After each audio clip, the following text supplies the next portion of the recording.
Zainal Mustafa mundur dari tim tolak ijazah palsu usaha gak punya malu atau tipu UGM. Adapun tim tersebut menggugat dugaan ijazah palsu Joko Widodo. Pengunduran diri Zainal Mustafa terjadi seusai ia menjadi tersangka terkait kasus pemalsuan dokumen.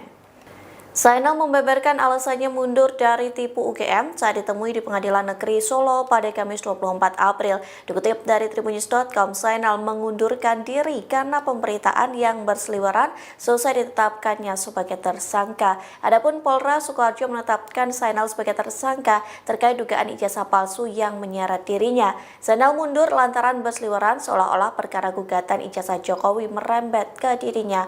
Pihaknya juga mengaku ingin mundur sebagai tim kuasa hukum penggugat karena ingin fokus menyelesaikan perkara yang dihadapinya. Selain itu, keputusan mundur diambil agar rekan-rekan sesama pengacara dari tim tipu UGM bisa fokus memenangkan gugatan di Pengadilan Negeri Solo. Meski begitu, Zainal tetap hadir dalam sidang perdana kasus dugaan ijazah palsu Jokowi di Pengadilan Solo pada Kamis 24 April. Kedatangannya untuk memberi semangat kepada tim tipu UGM yang berjuang dalam kasus tersebut.